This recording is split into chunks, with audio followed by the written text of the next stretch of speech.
Welcome to Uncover the Human, where every conversation revolves around enhancing all the connections in our lives. Whether that's with our families, co-workers, or even ourselves. When we can be our authentic selves, magic happens. This is Alex Cullimore. And this is Cristina Amigoni. Let's dive in.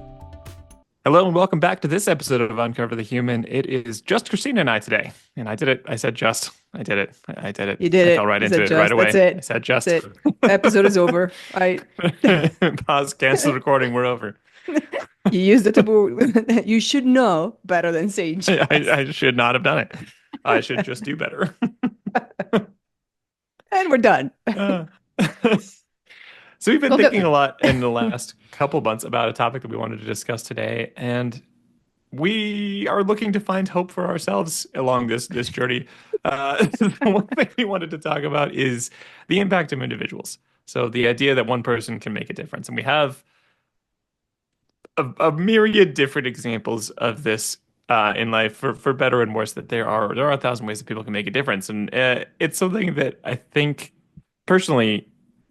I'm looking for hope in this because the world seems a little crazy right now. It feels chaotic. Sometimes it feels like it's too big to approach the problems to be able to make a difference. Feel too small in the space of things. So let's talk a little bit about what it is. What is the impact of individuals? What does that look like, and what is it? You're looking at me for answers? Yeah, just if you could just fill in those gaps and provide hope for the entire listenership, that'd be great. Okay, well, it's a good thing that it's not the entire world No pressure. listening. I thought you were going to expect me to provide hope for the world. And I'm like, I don't know about that. We're about to find out. We're about to find out. I guess the reason we can talk a little bit about why we came to this topic, and we've had a couple of different changes that are in professional circles, as well as obviously the world is and under some large-scale duress and change currently. And we've noticed in our own experiences, actually in the company that we met at, we've noticed differences when people are coming, when people are leaving. You can feel the difference of an individual. And sometimes that's there's a couple of different sides of the coin. Sometimes there's relief when there's somebody has felt like an obstacle. Then there's sometimes relief for people. So the person can certainly make a difference if they have been feeling like they're a roadblock, or they've been difficult to work around, work with. This is within a professional context, but I think people probably feel this plenty in their personal context as well. And then there's the other ones that we've seen. We've seen a few people do things like retire or leave for other companies, and there's true feelings of grief and loss in that change and that overall shift. And so there is a huge impact felt of individuals, and sometimes we forget that is the feeling, that is the impact. Yeah, it definitely is. And it's interesting because I know I felt it on the receiving end. And it gives us self-esteem a boost, I guess, when you realize that you are also that individual that can make the difference. If the difference is not that you want people to go through grief and loss, but that is one way to actually know that we can make a difference as an individual when we do leave, and especially when we leave and people want to follow us. That's also a big indication that the presence wasn't just arms and legs. It was much deeper than that, and it does also align with what a lot of data shows and a lot of human-centric and people-centric information is out there, is that people stay and leave because of their manager, or people stay and leave because of the people they work with, that the tasks themselves are not enough. And, even if you could be doing something that it's fully aligned with what you want to do, but if the people around you are not fueling that, and that's the social influencer, if we go back to IPEC's core dynamics, that's gonna drain. It's not gonna be enough. And so yes, individuals do matter. Our how we show up does matter, and that's when we can choose how we show up. Do we want to make the difference? Do we want to be the person that get celebrated when you leave the room, or do we want to get a person that's dismissed when you leave the room? They can both be celebrations, just in very different ways. It's kind of like a Yes, celebration yes, of life versus like yes, a party. yes. Yeah, they can both be celebrations. Because that's the other piece is like when you are the type of person that when you leave the room, people are grieving and they feel the loss, they also celebrate what you brought. And also the other side of the coin, which is the, oh, thank God they just left the room. Yeah. Yeah. Are you leaving a hole that people are glad is gone, or are you leaving a hole that people need to fill? Exactly, exactly. I think that sometimes I think about this when we foster kittens a lot, and it's inevitably a temporary thing. You Mhm. take, well, okay, we have a few that lasted longer, but that was a totally different issue. But there's mostly over the When you 50 when your numbers cats. triple. Yes. Sure, sure. But if you consider it on the whole, of the 50 to 60 cats that we've fostered And and only three of them yes. stuck around, it's pretty good. Four. Well, that one was a choice. The other three we took on based on a disease that took a very long time to treat. But Also, the yes. Yes. the goal is to socialize them. You want to obviously we take on a few of these sick cases that there's some rehabilitation for sure. So there's the health portion of it, but you're also there to have these very young kittens bond and be that Mhm. we tend to socialize them well enough that they get adopted very quickly because when people walk into the kitten room, these kittens have learned to adjust to humans, so they come Mhm. running up to the humans. So you want to. It's always painful because you know you're going to have to detach from all of these Mhm. kittens, but you also have to pour in Mhm. enough effort to make the connection. So there is the risk essentially that I think sometimes people can back away from, particularly in the workplace, is that you have to be willing to show and engage in a way that will create some amount of attachment and loss when you leave. My microphone just fell off. My God, Even a microphone makes a even a difference. microphone feels it. How did that just plummet off of my goodness? Going through a different change curve today. This has been attached for months. What happened here? Point All right. made. Even objects can make a big difference. Objects make a huge difference, especially when you're recording a podcast. That object's a microphone. Yes. Okay. Well, I'm not going to touch that now. You have to guess our editor's going to take that one out of the track for a second. Or not. The It loud kind of noise. makes the point. So, Yeah. yes, On it the makes an on the cat. impact. Let's go back to the cat track instead Yeah, of the the cat microphone track. track. The cat Yeah. track.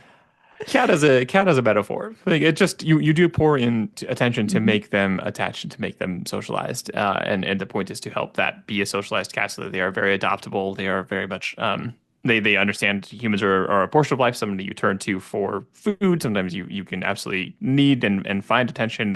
We tend to send back some pretty talkative cats.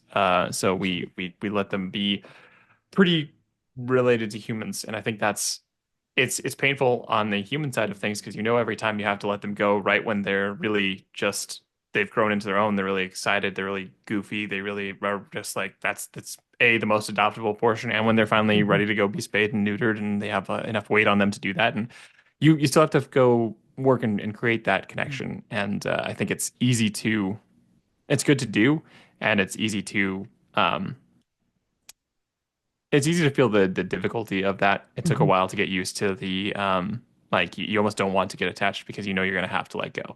And I Yeah. think for human Yeah. connection, it's similar. We have to Mhm. we pour a lot in, and that's what makes the connection. That's what makes it painful to leave. Yeah. And that's where we can make an impact. We do have a difference in people's lives because they just Mhm. feel different when we're around. Yeah. Yeah. And you've done a good job of identifying some of the things we might see in retrospect. Like, are people, what kind of celebration is happening when you leave the room? That's Yes. definitely one. So Yeah. how do we note the impact and maybe sustain ourselves in the present? How do we know that there's help? How do we feel some of that or start to understand what a reputation might be? You know, short of giving false notice and being like, I'm gone, I'm here, I'm gone, I'm here, and seeing what people do. Yes. That's a good question. To go back to the cat analogy, since we're on cats. Yeah. Now that we're talking And about human impact, let's go cats. yes, cat impact. Uh, I don't know that I have an answer, but one of the things that I was thinking about is our cat Luna, who was one of your fosters, and how before the tripling of the existing cats in your household,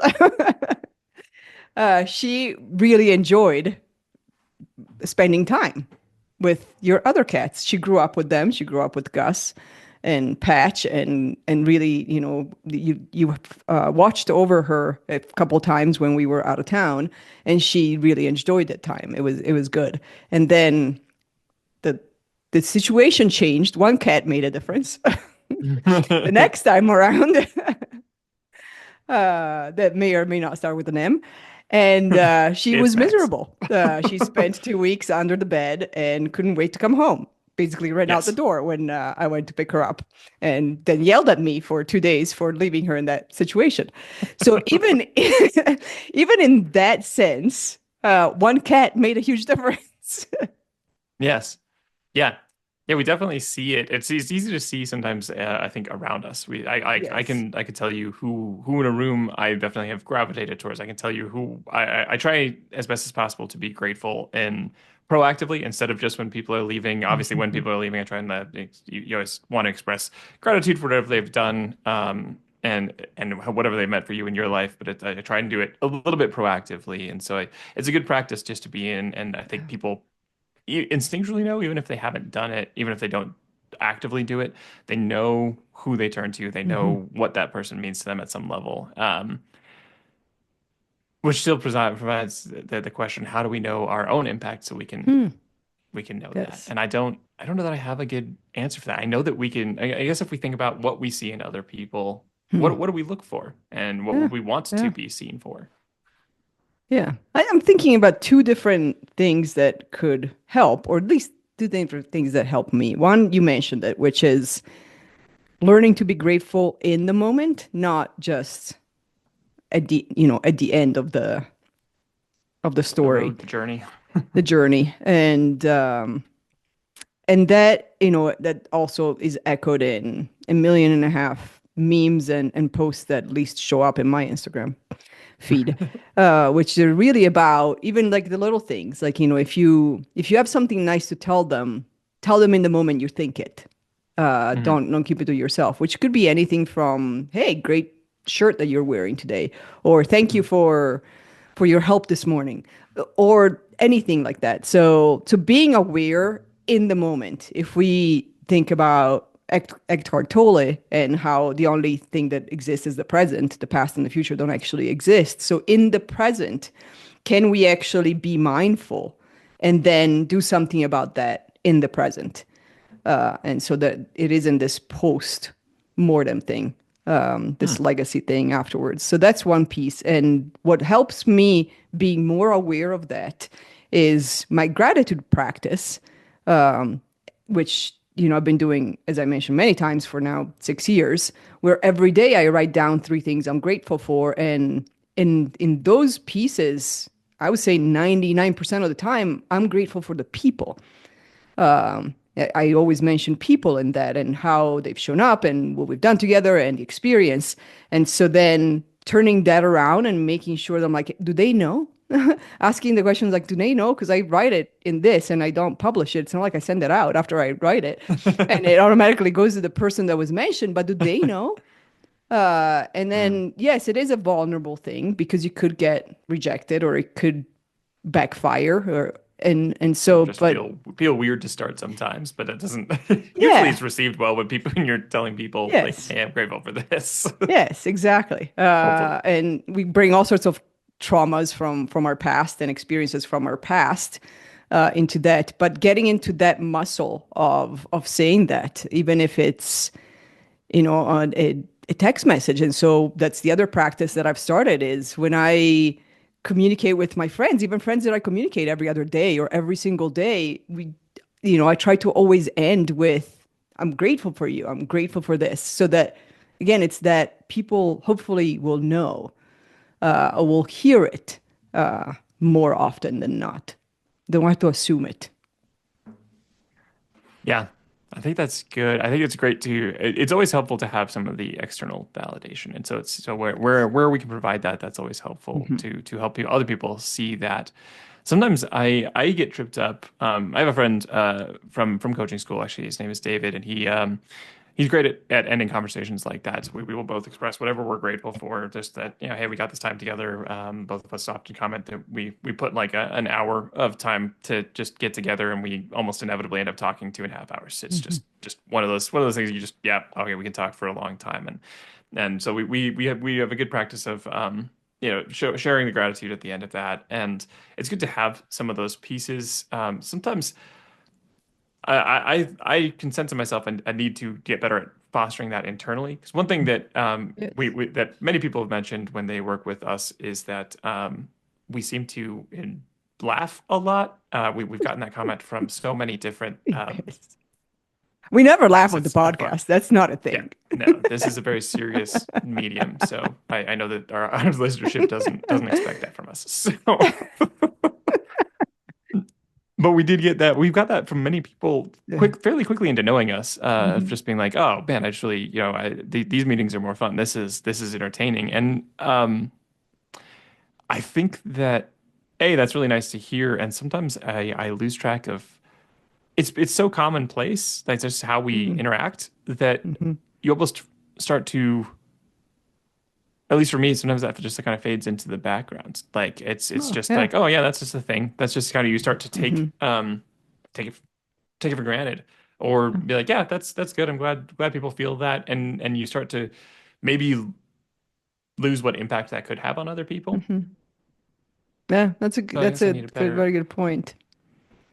I need more Um, internal ways of reinforcing that, and maybe this is something yes. that people need as they dive into a world that is enormous and seems always too big for one Yes. person to do much Yeah. unless it's negative. Sometimes we can all have like a person we can point to and be like, that person made a really bad impact in Yeah. my life. And maybe Yeah. that's just negativity bias. But Yeah. fostering that internal Hmm. positive track Yeah. can be Well, challenging. yeah. I think one way, and it's still about what's being mirrored, but I think it's not just waiting for the mirror to show us or waiting for the validation. It's more about being aware of what happens internally for us. So we've all felt that energy shift when certain people are in the room and certain other people are in the room. And it could be that it's, one group and then one person arrives or one person leaves and the energy shifts completely. Whatever way it is, more tension, more openness, more laughter, less whatever it is. But you can feel that. And I think if we can quiet our own self-critic, which is we are our worst critic, and just go back to focusing on the present and starting to notice, I'm walking in the room. What is the energy that I'm bringing to the room? And how is that impacting the energy shift within the room? And kind of making maybe a mental note of that or a feeling note of that and realizing like, oh, okay, that's I can be a little more aware of my own presence. And it's not about just hearing people getting validation in words, but it's just really at a much more visceral level of understanding what's happening here. Mm. I like that a lot. It's sometimes hard to document the energy shift if you don't know what it's Hmm. coming from. Hmm. I guess in the day and age of recorded video calls, you can see what happens if you happen to join later, but see Yeah. if that might Yeah. be influenced by whatever's happening in the meeting, whatever. So there's always, but that's a good.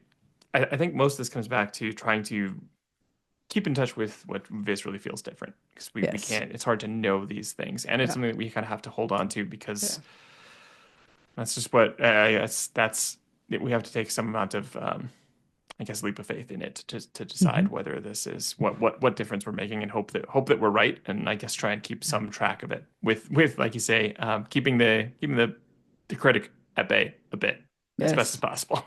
Yes.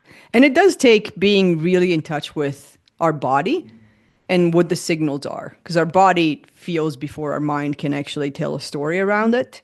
And so, I recently saw a list and I saved it and I have to find where I saved it, but there's different things when we think about our own beliefs and values and what matters to us.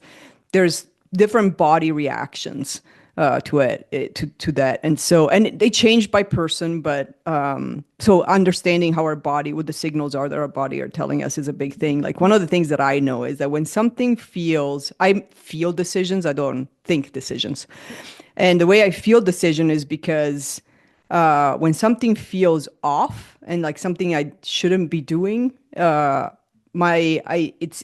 a gut thing, but it's a stomach thing. Like I will feel nauseous. And so realizing like, oh, I'm feeling nauseous at the thought of this, or when this happens, that is the signal for me that says, hey, there's something off here. Maybe consider a different alternative. It's not feeling well. Or when I feel like I can't, my voice doesn't matter, that's full on throat closing or cotton feeling in my mouth. And so journaling maybe that and like realizing in situations, that's how I can figure out what the energy shift is. When I walk into a room and I know I'm showing up in a certain way, or how do I pick up the energy? It's a feeling. It is a full on, do I feel at peace? Or are my shoulders now my new earrings and my fists are closed up and my throat is closed up because I know that that something is off in this room. I like that. Yeah. Yeah. I think it comes down. I think you have to just, I guess, document that and get comfortable with Yeah. listening to that because that's definitely a part of. Um, I was just reading.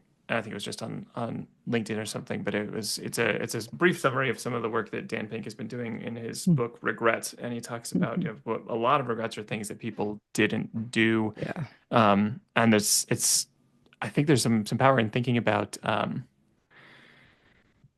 that taking decisions based on some gut feelings because most of the ones we regret when we make a Hmm. decision are things where we kick ourselves being like, I knew better. I knew that there was something Yeah. like not right about this. Yeah. And so it's when we don't listen to our guts that we tend to have, or we do something that we're like, yeah, I wish I would have done that other thing because that's what was really calling me.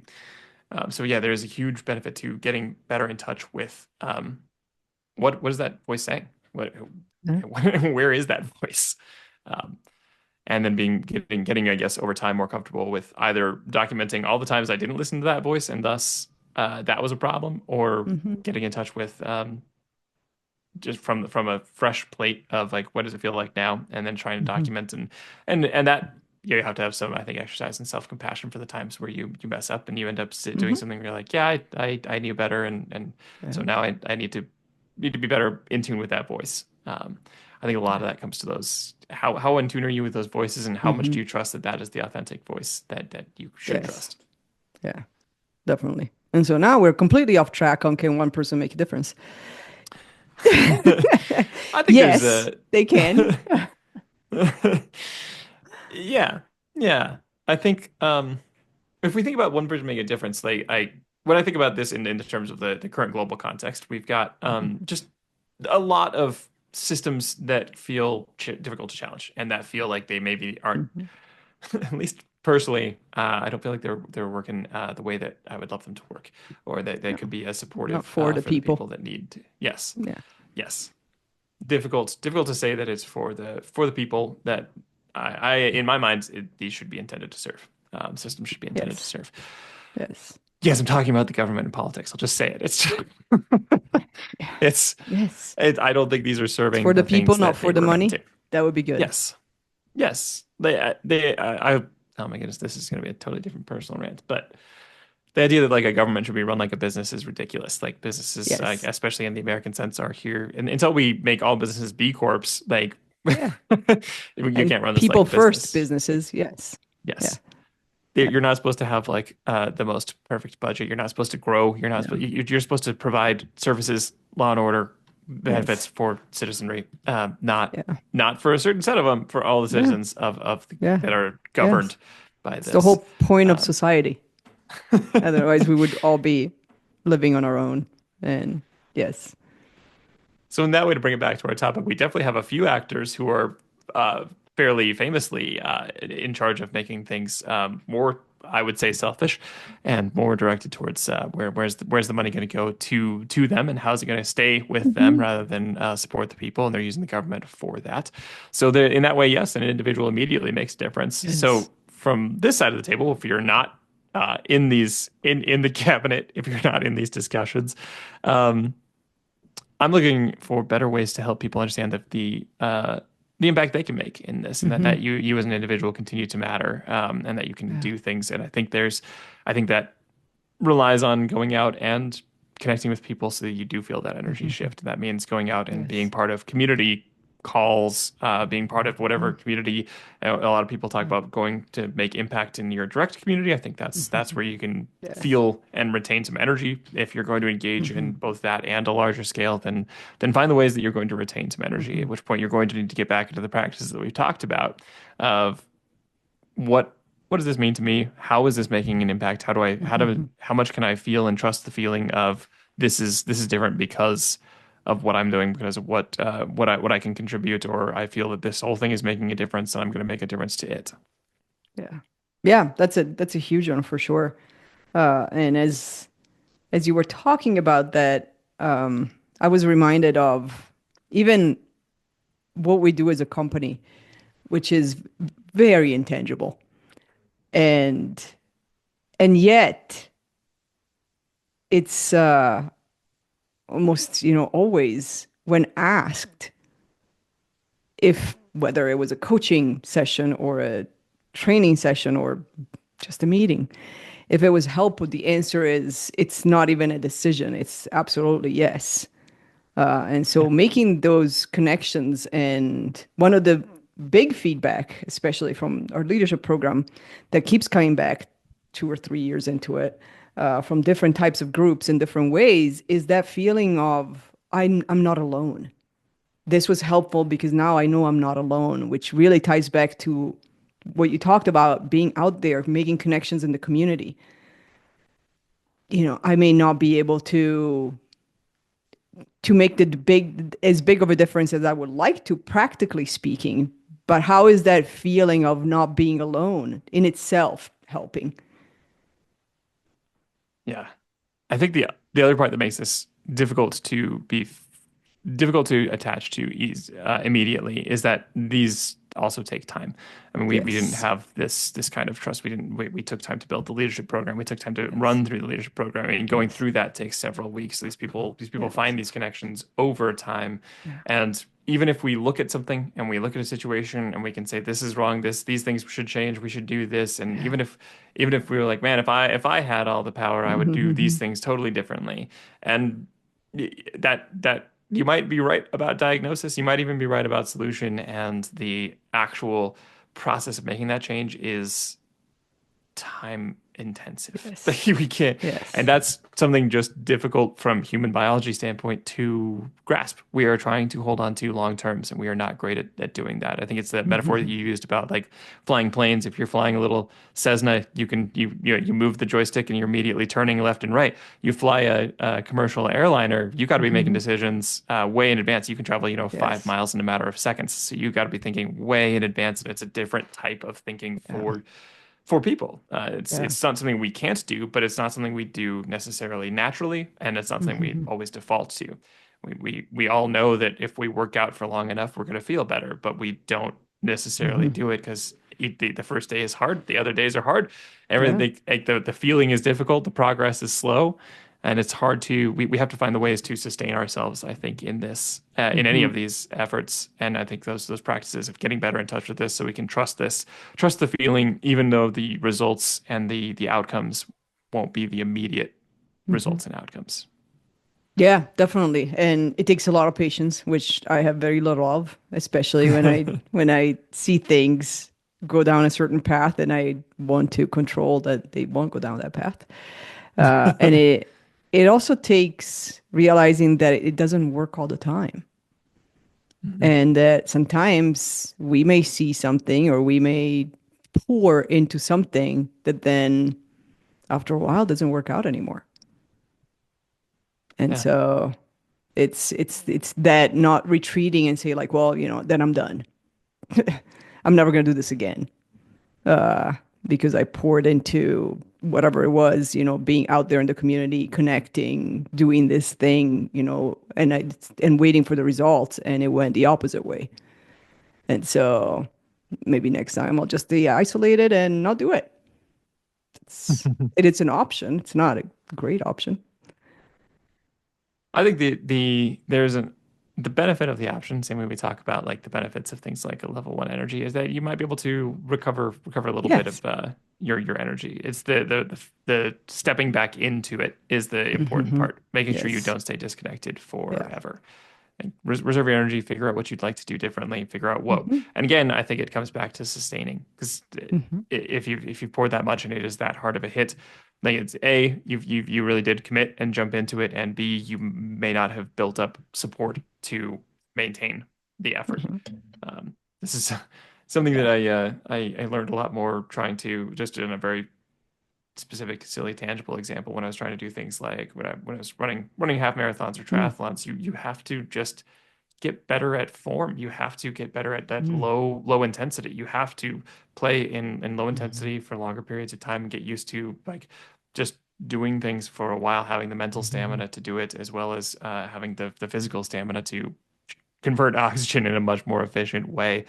And you have to mentally just be ready for like if I'm going to be running for 2 hours, what is that actually like? I mean, when was the last time Yeah. you sat at your desk for 2 hours? Like 2 hours Hmm. feels like a long time. You're going to sit in a movie for 2 hours.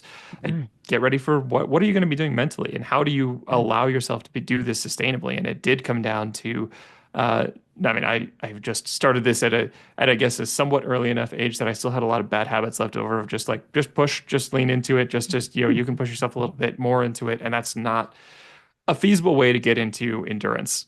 You have Hmm. to you have to do things right. You have to do your form Hmm. much better because you're going to, as opposed to like a sprint where you're running a few Hmm. hundred steps. You're talking Hmm. about running thousands of steps. Those better be good steps. Those better be Yeah. sustainable steps. You better be able to figure out how to comfortably do that if you're going to be able to sustain it.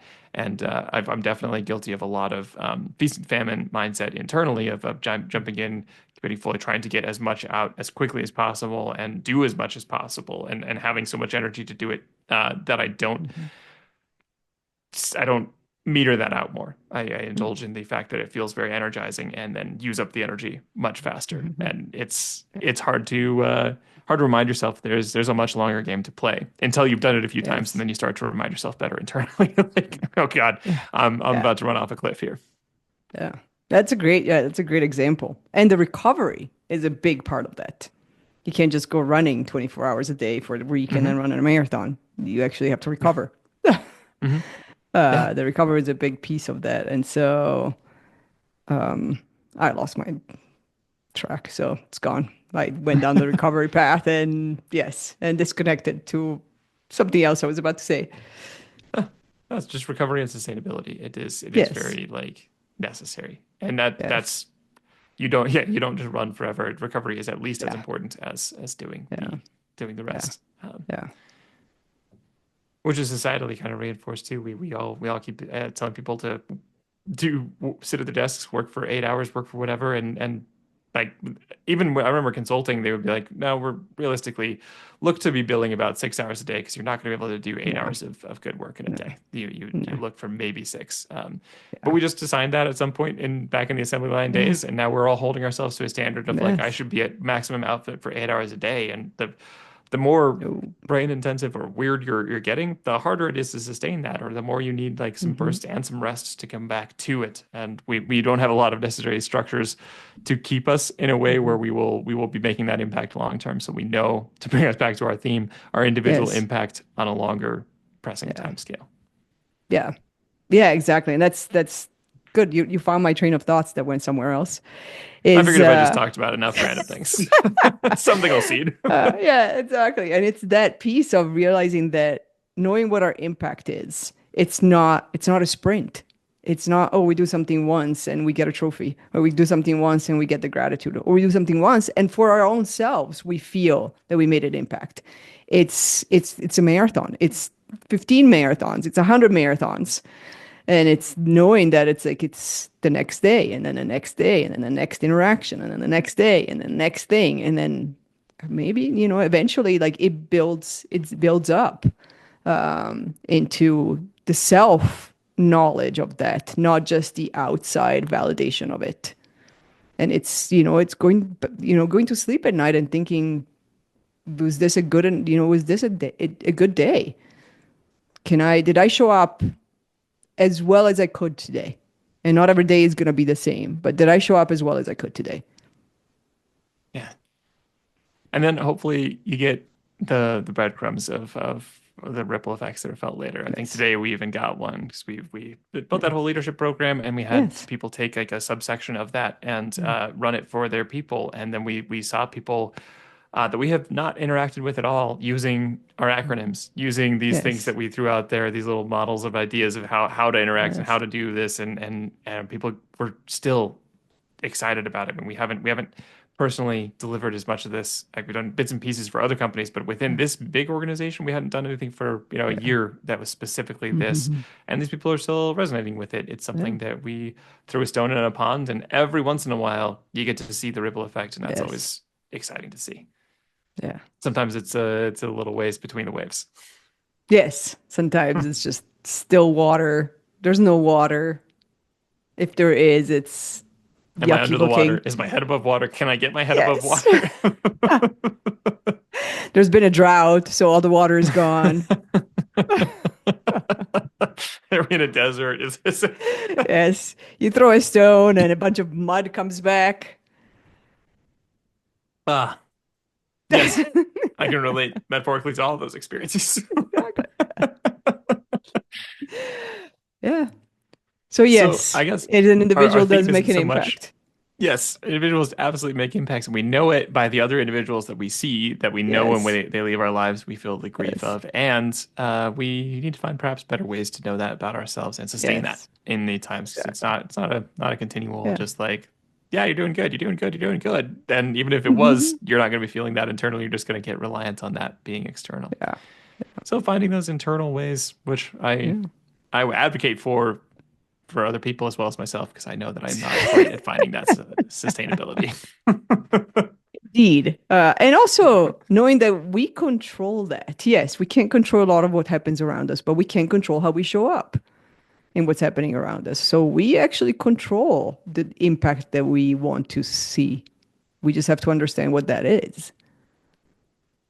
Yeah, Just. we control what we're putting out there. We can't always control what people are going to respond. We can't control at Yeah. all what people are going to respond with. No. But we No. can know over enough experience that us showing up in a certain way tends to lead to Yes. better outcomes. And Exactly. so that's again back to the Or documenting or and worse looking at outcomes. yourself. I mean, it's Sure, yes, outcome, yes. impact, one way or another. Sure.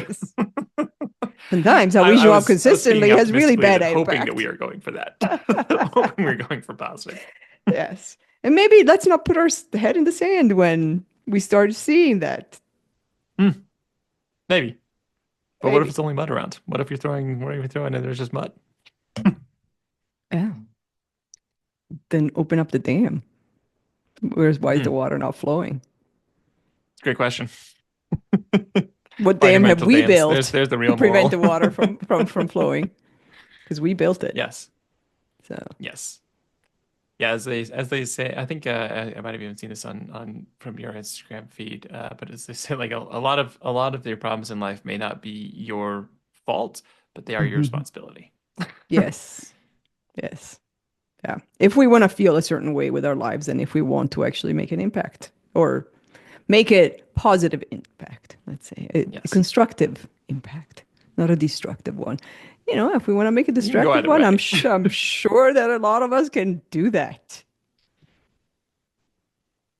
Yeah, it's almost easier to make the destructive one. And I think given just the negativity bias for humans, it's Yes. a little easier to see the times where Yes. like one person can absolutely make a negative impact. Yes. Yeah. We all Yeah. probably have memories of that one manager who yelled too much, that one manager who just made us feel like we couldn't do anything. And Yeah. those stick with us. It's an impact. So I guess the question is that the impact you want to Yes. make? Exactly. Yes. I remember, like I still remember the managers and the people I worked with that made a very positive impact on me. I think I remember them actually more than I remember the negative ones. Also, because the think there's a negative lot of ones I people- left. I don't have a lot of patience for that. So I'm like, yeah, no, I'm done. We talked about this with Justin Obendorf though too.